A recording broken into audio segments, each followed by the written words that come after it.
There's nothing worse than having a delayed vision. And what makes it so difficult, Joseph, is when now I have this expectation. You done showed me everybody bowing, but I didn't know it was going to take this long.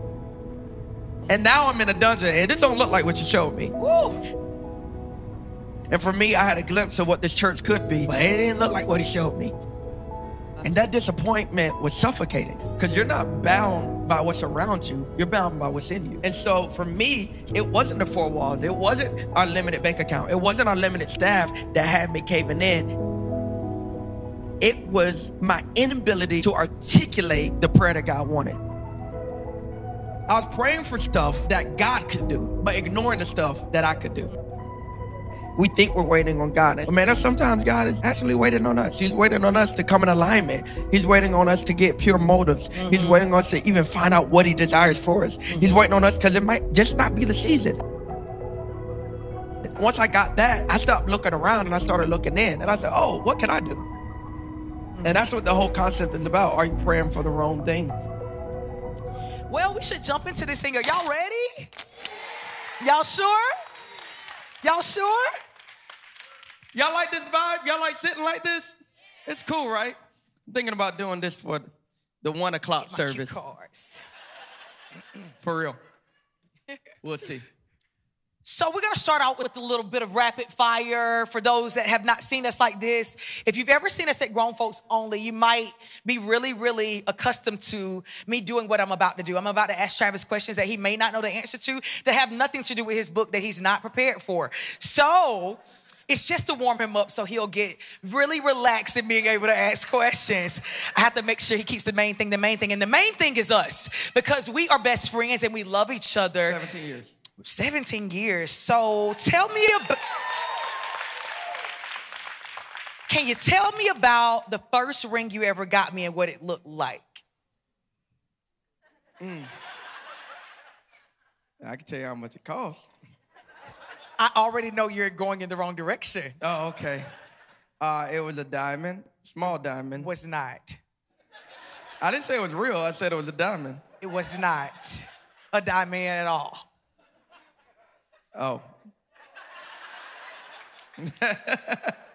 I'm kidding, girl. You know I know about that ring, man. You know? You have no idea. It was... No. I'm not going to give you any more clues. Go. Do you know? Go ahead. It was around engagement time. When I gave it to you, or what kind of ring? You gave me a ring before our engagement ring. Yeah, of course. He has no... I gave you my class ring, girl. You gave me a class ring. Trying me like that. Guys, he my had no high school idea. Class ring. He had no idea. You still got that? I do. I still have it. There we go. Okay, second question. We have 3. Number 2, there was a really big turning point in our marriage. Not marriage, relationship. Guys, I saved his name in my phone as Never Again because he had issues, okay?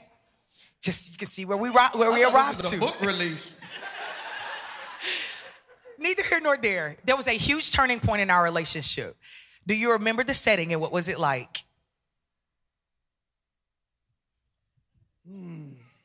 March 2010, balcony of your apartment, Statesboro, Georgia. He got it right. This is when he came with the truth. He kind of opened up his heart, finally settled in. He recognized that he was praying for the wrong thing. Amen.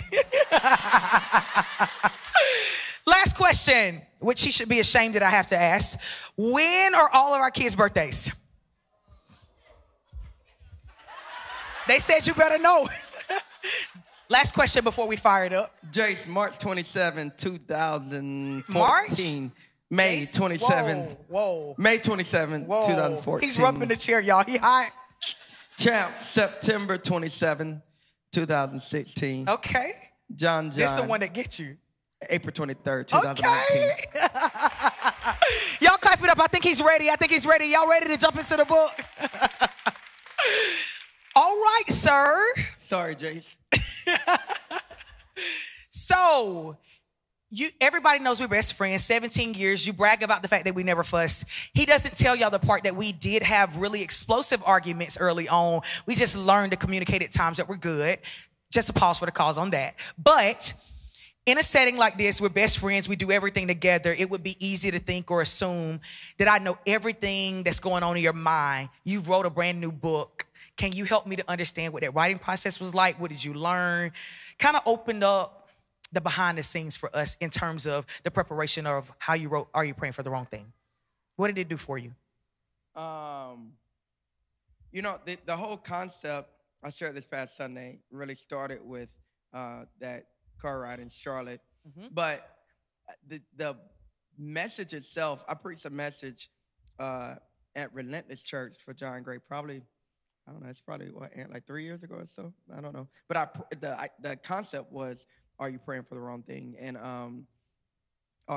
it was something around that name. Am I praying for the wrong thing? Or you could be praying for the wrong thing? Something like that. He had started your wheels. Yeah, but that had got my mind going that, man, many times we think we're waiting on God, but he could be actually waiting on us. And so it started this this idea. I mean, you jumped out as an author first, and then we just started conversations about what would it look like if I wrote a book. I think the funny part of all of this, I was on Erica Campbell morning show this morning, and I talked about it. The funny part of this whole thing is that I grossly underestimated what it take to write a book.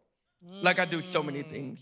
And you just saw Kenny and Tasha, and so we went on vacation with them probably 2 years ago to Hilton Head, and I was like, and I was just talking, you know, we got a literary agent and all kind of stuff and a publishing company. And I was like, yeah, man, I'm going to knock this thing out in like 3 weeks, man. What? Write a book? Fam, I write a sermon every week. I write a song in 30 minutes. This ain't nothing. A book ain't nothing. 2 weeks. 1 chapter a day.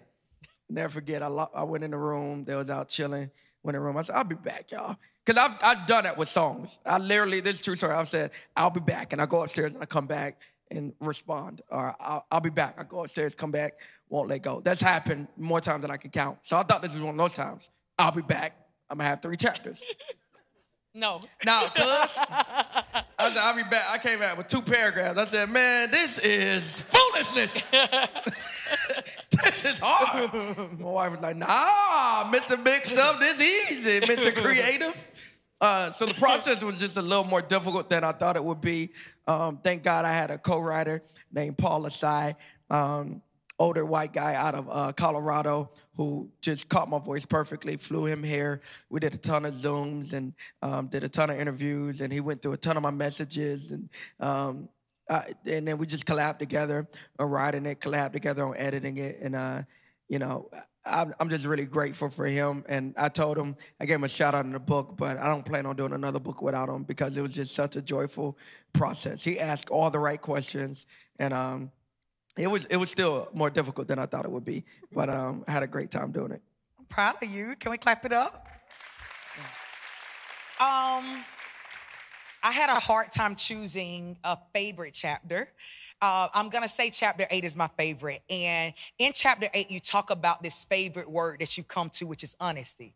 I think very much like the discovery of you recognizing that this book process was going to be harder, you come to recognize that you have emotions inside that may have been good, bad, or indifferent. But as a leader, as a pastor, you become a lot more vulnerable in sharing your truth. And that has done a lot, I know, for you, but even for those that are around you that you talk about in the book. Can you share why honesty has become your favorite word over the last 3 years? Yeah. And why it's important?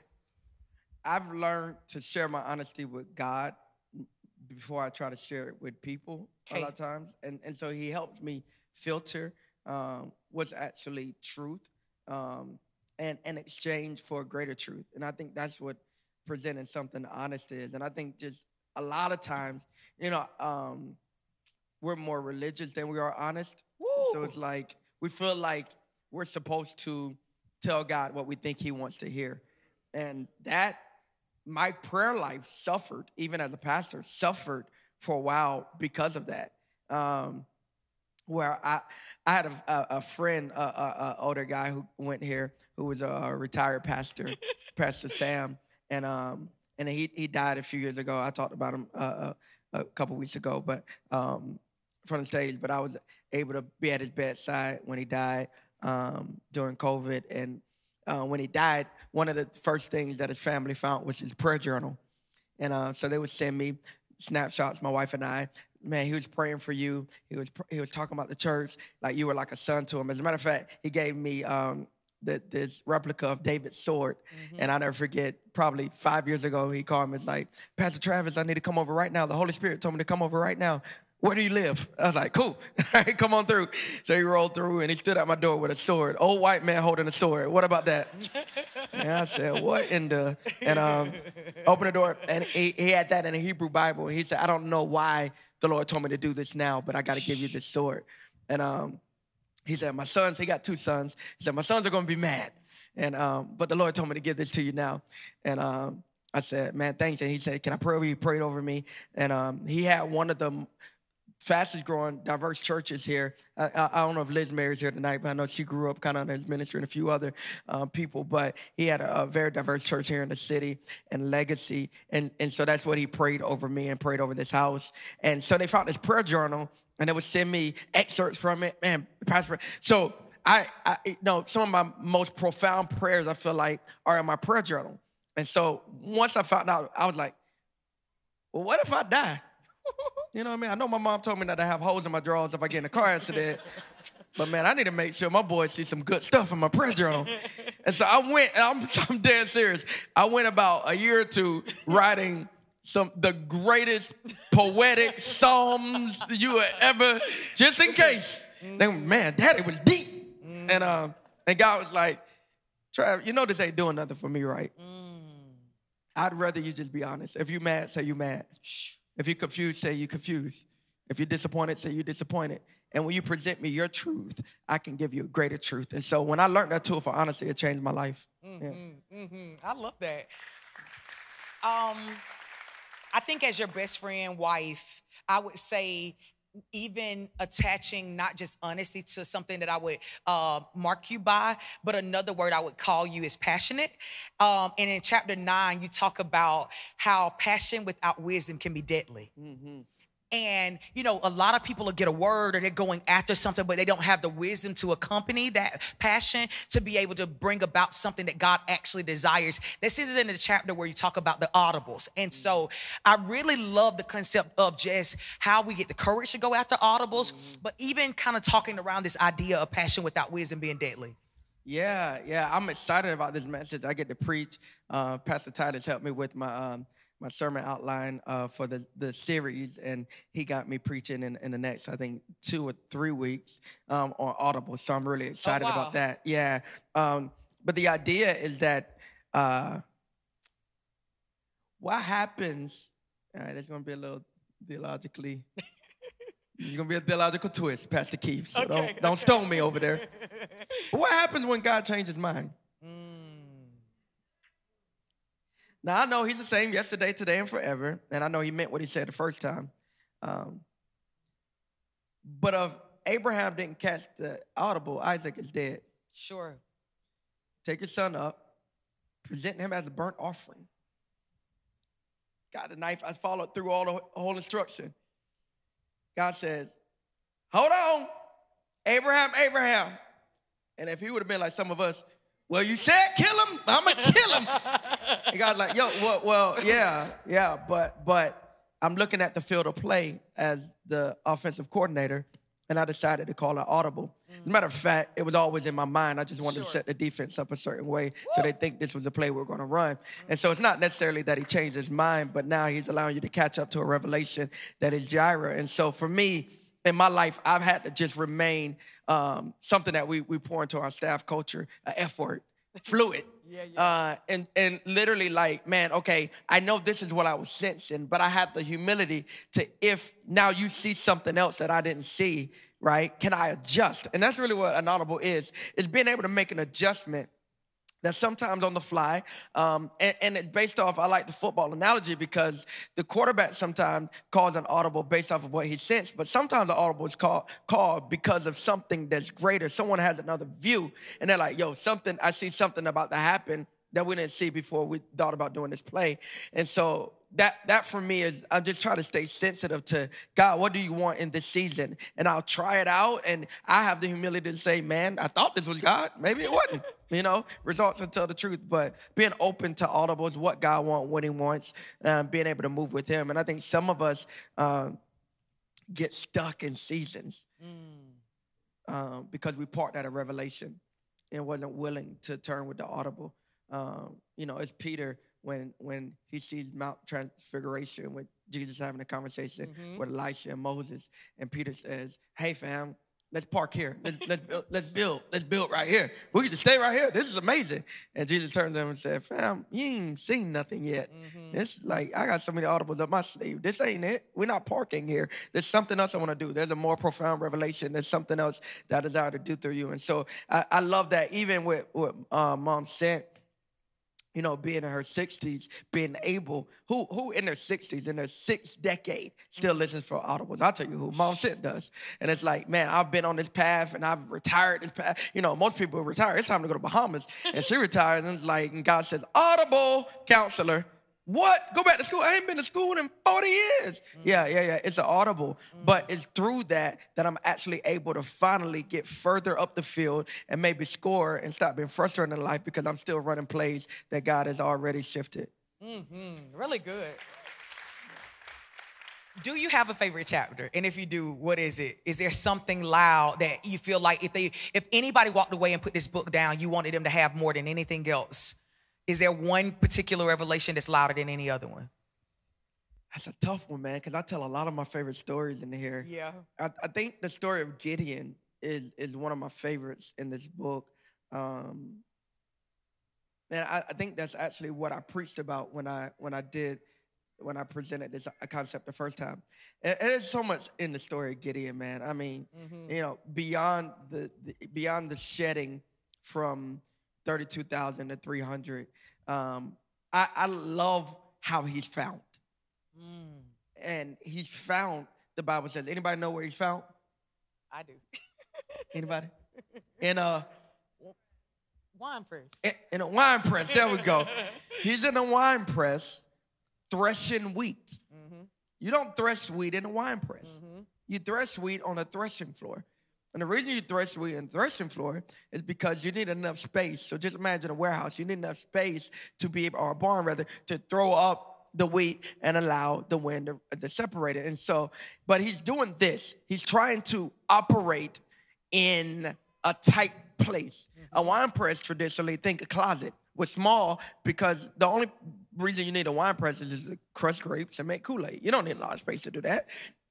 So he's in a wine press, but he's still operating. Now, the revelation that I love so much is that the reason why he's threshing wheat in a wine press is because he's still trying to provide for his people, for his family, even though the Midianites are coming through, destroying the harvest, destroying the land. But this is what I love so much about this. I love where he's found, because what it tells me is that your tight place does not disqualify you from being called by God. That's good. As a matter of fact, you operating in a tight space is the thing that attracts you to him. And I talk about it in the book, that faithfulness attracts favor. It's a magnet for it. So here's Gideon. Even though he's in fear, he's faithful. Woo! So I can be scared and still faithful. He's scared and stewarding. He's fearful and faithful, and he's doing this in a tight place. And this is what gets the attention of heaven enough for the angel of the Lord to come and call him a mighty warrior, call him by his future, but it's because he's active in his present. And I think if we just read it from a distance, we'll be like, oh, he's scared. But no, he's not just scared, he's doing something. And the question is, what are you doing in your tight space? I know it's just a one-bedroom apartment, but what are you doing in your tight space? I know you're with food stamps right now, but what are you doing in your tight space? Because if I could be faithful over a few things, then God can trust me, Gideon, to be a ruler of many. And God can trust me not only to be a ruler of many, but to continue to stay busy when the many get tight. So he goes from tight to plentiful back to tight. And he looks around with 300 and said, this ain't my first time making it work in a tight space. Yeah. Anyway, I preached that another time, but I like that idea. I love it. So, accomplished singer, pastor, husband, all of these titles. You get the opportunity to write your first book, to pen the first revelation that the Lord is allowing you to pen, and you choose, are you praying for the wrong thing? You have an ear for our generation. Why was this the topic that was most important to you? Oh, man, I think because it's probably been the loudest over the past decade, specifically preaching, Okay. pastoring rather. I've been in seasons, and I mean this showed up early on, with us in our early 20s when I was, trying to get the music thing off the ground as well. But I think it happened again, pastoring, where I became frustrated because there's nothing worse than. Well, it's a lot worse than this. I started a lot of sentences like that. That's not true, by the way. It's nothing worse than, I can think of several things worse than that. But there's nothing worse than having a delayed vision. It's almost, sometimes, I know this is going to sound weird, but sometimes I'd rather just not know, right? If I don't know, then I think where I'm at is okay. Right, I shared this at a permission conference. I remember I went overseas for a mission trip, and they was like, hey, don't bring them a soccer ball. And I went out there, and they were kicking around like, some little raggedy piece of nothing. And they was like, don't bring them a soccer ball. And I was like, they don't have a soccer ball. It was like, exactly. You're the only one they don't have a soccer ball. Yeah. If you bring them a soccer ball, exposure now is going to create disappointment. So what they have is enough for them because it's all they know. Ain't that like vision? Sometimes if what I have is like, this is enough because I don't have another expectation. Vision gives you an expectation. And what makes it so difficult, Joseph, is when now I have this expectation. You done showed me everybody bowing, but I didn't know it was going to take this long. And now I'm in a dungeon, and this don't look like what you showed me. Woo. And now I'm being falsely accused for aggravated assault. This don't look like what you showed me. And now my son's throwing me my brother's throwing me in a pit and selling me for slavery. My daddy had a funeral for me with an obituary with goat skin. This don't look like what you showed me. I almost rather just be going through the motion and trip up in my destiny, but that ain't how God operates. He'll give you a glimpse of it. And for me, I had a glimpse of what this church could be. But it didn't look like what he showed me. Yeah. And that disappointment was suffocating. It was, it started becoming more and more difficult where people were coming and people were excited and people were getting saved. But the four walls, I thought, felt like it was closing in on me in a prison. And it was never the four walls. It's why there's so many inmates who are more free than some of us walking around. Travis. Because you're not bound by what's around you, you're bound by what's in you, right? And so for me, it wasn't the four walls. It wasn't our limited bank account. It wasn't our limited staff that had me caving in. It was my inability to articulate the prayer that God wanted. Oh, I was praying for miracles, and that wasn't what God was focused on. Woo. I was praying for stuff that God could do, but ignoring the stuff that I could do. And that's what the whole concept is about. Are you praying for the wrong thing? That many times, and I keep saying it, we think we're waiting on God. And sometimes we are. There's sometimes where God requires us to wait on him. But man, there's sometimes God is actually waiting on us. He's waiting on us to come in alignment. He's waiting on us to get pure motives. He's waiting on us to even find out what he desires for us. He's waiting on us because it might just not be the season. He's waiting on us because we may have, and I talk about this, we may still be harboring bitterness towards someone. And God says, Joseph, if I elevate you, holding on to your brothers, you're going to kill them. Kill your brothers, you kill Judah. Kill Judah, you kill Jesus. So maybe this length of time is me reading. We don't know this, but maybe it's God preparing some stuff, preparing the man for the prepared place, And so once I got that, I stopped looking around and I started looking in. And I said, oh, what can I do? What can I do? Oh, there's a lot I can do. I can get busy. There's still oil left in my house. And so I just shifted my focus from who left to what's left. You talk about in the book how the companion of wisdom is patience and how we have in that time to wait. He grows us in our ability to, I think, own the fullness of who we've been created to be. And I would love to ask, because there are going to be people that don't know you, or I would even say know you in the aspect of an author, if they are asking, who author Pastor Travis is. 40-year-old now. You talk a lot about now. I'm 40 now because I wrote a book. But if you had to answer the question, who is Travis Greene, the 40-year-old? What would you say? Oh, man.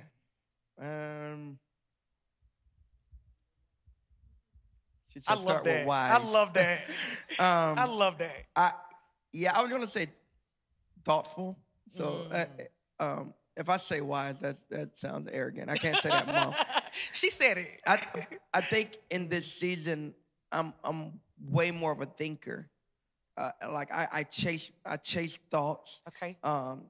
I filter thoughts. I interrogate thoughts. I just don't believe everything that I feel. I want to think it through. Okay. I want to find. I want to have proof for what I'm thinking, and what I'm sensing, and so I'll chase it down. I'll find receipts for something that I feel. Okay. And then I'll find text for it. So a ton of the things that I'm saying that sound smart or wise is literally just Bible. And I mean, I'm in the Word. I'm in the Word, man. I love it. I mean, I read stuff I don't preach. Most of what I read, I don't preach. You know, I mean, I'm in Chronicles right now. I want to know. I want to know what it takes to last. So I'm thinking. I want to know how to maintain integrity. So I'm thinking. I want to study people who tripped. Okay. So I can look out for potholes. I'm thinking. I want to add value to people and places I'm at. So I'm thinking. I don't just want to be a body in a room, right? I want my presence to be felt. So if that's with a hug, if that's joy, I'm thinking. It's what the king did when he looked at Daniel, and he's like, "Fam, you look a little different." Yeah. So I'm not just looking at you and believing the smile you have. I'm thinking, what are they really dealing with? How are they really feeling? And so I think I'm at 40. I'm more thoughtful. I'm not chasing anymore. I'm not trying to be anything anymore. I'm thinking. I love it. Yeah. I think that there's something that you described that I would say about you at 40, and that's you're diverse, you're wide. In your philosophies, in your exposure, in your capacity to lead, your capacity is just so wide. And you've started this concept of cheat codes, and that's kind of how I want to conclude our time. I want you to just, it probably will bring up principles from the book, but if you could just take the concept of relationships. What's the cheat code for relationships if you had to give one thing? Like boys and girls? Boys and girls. Please let me tell them this story. I'll do it in 30 seconds. They love it. 30 seconds. They here. This special for them. These are my real family. I love y'all, man. Y'all want to know the boys and girls story? This is who I married, guys. So I didn't know how sheltered I was growing up. I had no idea. I just didn't know. I thought I was exposed. I wasn't. He wasn't. I didn't know that until I went to college. Imagine going to college thinking that you know stuff. He didn't. I didn't know nothing. 18, no clue about the birds and bees. I didn't know nothing. It's true. So I'm in college, 18, and we had a co-ed dorm. This is a funny story. And so it was very pretty girls named Joy and Nikki. And so my cousin and I were roommates, and so we're like, hey, let's go around and introduce ourselves. So it's like, hey, man, let's go to them girls. Let's go introduce ourselves to those girls, right? So we knocked on the door, and the girls came. I was like, hey. Hey, I'm Travis. He was like, I'm Barry. I was like, come on in. We're like, oh, snap. So we in their apartment, Joy and Nikki apartment. And we're just talking, kicking it. And I was like, oh, y'all cool, man. Y'all cool. They're like, hey, we'll tell you what. Last year we did this thing. We'll have y'all come through. Last year we did a sleepover or whatever. My response, boys and girls? He said that in college to women. Guys, K. We never got the invitation, ladies and gentlemen. It never happened. It never let me come. No, I didn't know. I didn't know you're not. Boys and girls. My voice went up like that. Boys and girls. I couldn't believe it. I never heard of a boys and girls, a co-ed slumber party. Yes. Wow. This makes so much more sense of who you see up there. Amen. No idea. Just didn't know. Anyway. Cheat code, relationships. Boys and girls, relationships. Now, all of y'all gonna know, it's our inside joke. So anytime from stage, when I say boys and girls, y'all got me. Boys and girls, relationship. I think the cheat code is, man, not just loving each other, liking each other. I think we put a lot of focus on staying in love. Man, if we stay in like, love will take care of itself. And what I mean by staying like is like enjoy each other's company. Like enjoy a vacay with just y'all two. Enjoy a car ride with just y'all two. Enjoy conversations with just y'all two. Enjoy late night talks with just y'all two. Like find out what they're into and just like each other's company. I think what has helped us through the years is that we didn't focus on staying in love. We just focused on staying in like. So Valentine is just another day, you know, for us, because we don't have to turn on the love bug. You know, and I think for me, I think that's a cheat code. I think if you can just, and how do you stay in like? Let's just get practical.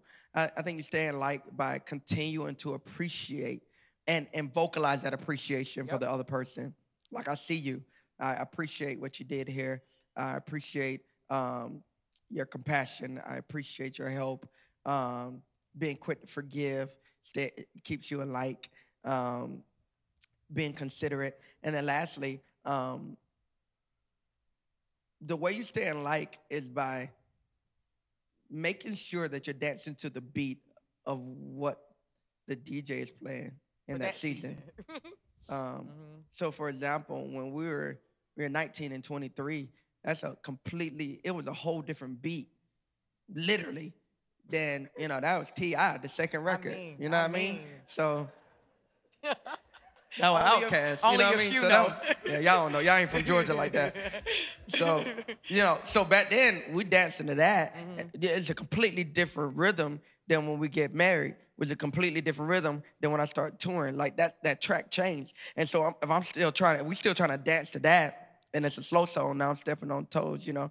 And so, and the song changed when we have Kid 1, Kid 2, Kid 3, playing a church. Like, so you stand like by, Jackie, what do you need from me this season?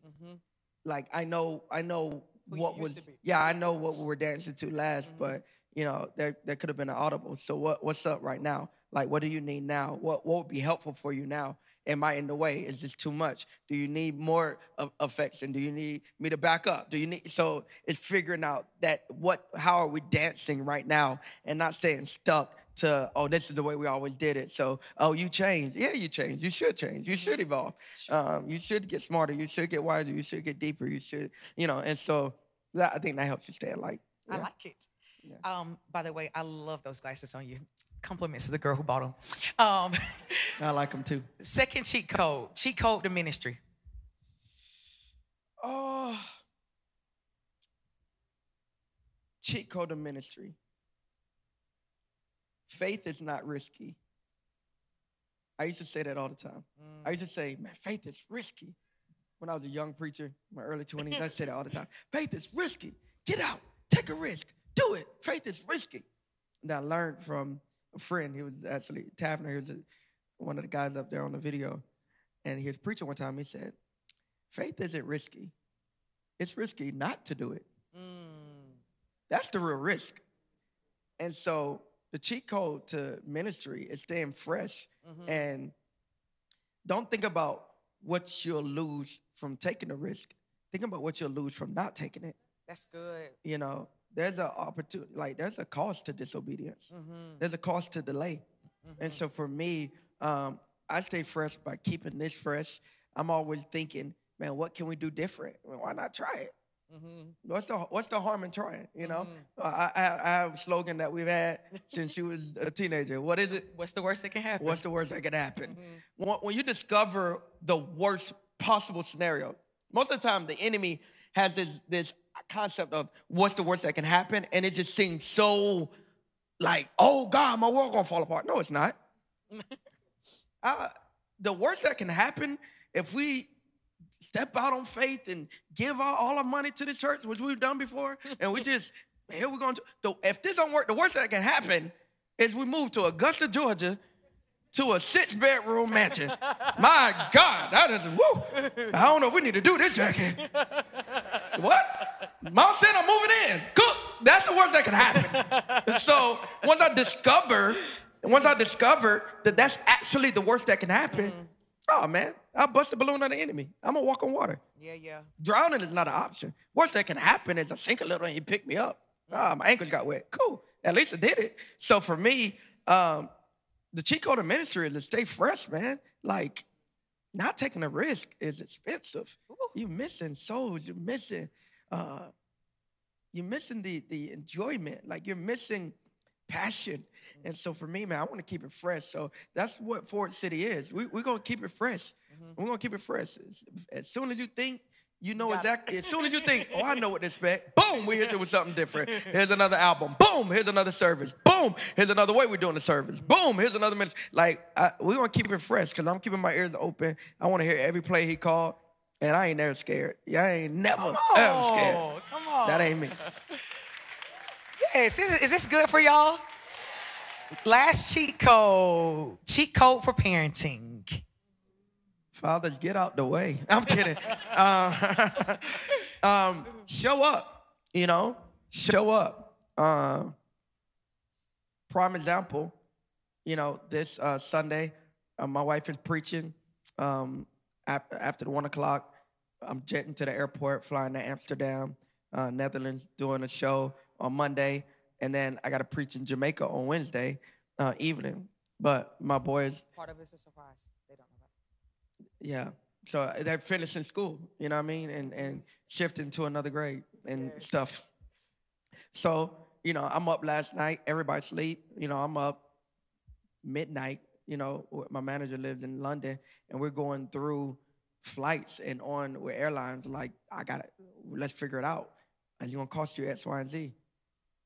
That's cool. I'm going to show up. I'm going to show up. I'm going to show up. I can't say, and I remember you hit me with this years ago. Like, I can't, words, it ain't really your words that They're matter. Nice. The words are cool. Where your feet at, though? And, like, I can't say my family's number one. I show up for Jamaicans and don't show up for my boys. And the most you can. My mother was a single mom, and I know this church has a ton of single moms. But just your best is enough. Your best is enough. That's so good. Don't be discouraged because you got to work and you may miss a game here or there. Your best is enough. And smart kids know when their parent is trying. And so for me, I try to show up as much as I can. I want to be consistent. I can't be consistent everywhere else and then consistent at home. And so I think the cheat code is just showing up for them, being there for them, going the extra mile, pushing, even when you don't feel like it, praying with them, making sure they know the Bible, and just being. My role is to be their parent and their friend. You ain't their friend. She tell them in the heartbeat, I ain't your friend. I ain't your daddy. Any final words you want to give? No, man. I'm grateful for the staff here that put in overtime to make this happen. I'm grateful for all of you guys coming out on a Wednesday just to show love to your boy. It means a lot to me. And I'm grateful for you, baby, for my glasses, for the videos. And I said at the beginning of the book, but every book that I write will be dedicated to you because you have single-handedly helped me dig deep and to birth things in me. And you refuse to take no for an answer when you see more. You continue to challenge me. And so I'm just grateful. And I do think this is the first book of many. It was fun. It's a fun process. The hardest part, honestly, was the audio book. Oh, my God. Reading out loud ain't no punk. But I'm grateful, man. I'm going to be here as long as it takes. I want to sign every single book. I'm grateful for all y'all. Thank y'all. Ford City is our fourth child. Literally. Sure. And so y'all mean the world to us. And this is great, man. This is great just to touch lives. And more than any accolades, more than it reaching millions of people and all that stuff. I really just wanted to bless somebody. I believe in the message of this book. And I really believe if you can get these truths in your heart and in your spirit, I believe you'll walk into manifestation a lot quicker, because a lot of times it ain't on God, it's on us. So good. Can we clap it up for him, y'all? Come on, everybody. Let's give it up one more time. Where is he? Oh. It's these plans. These plans. Guys, give it up for him one more time.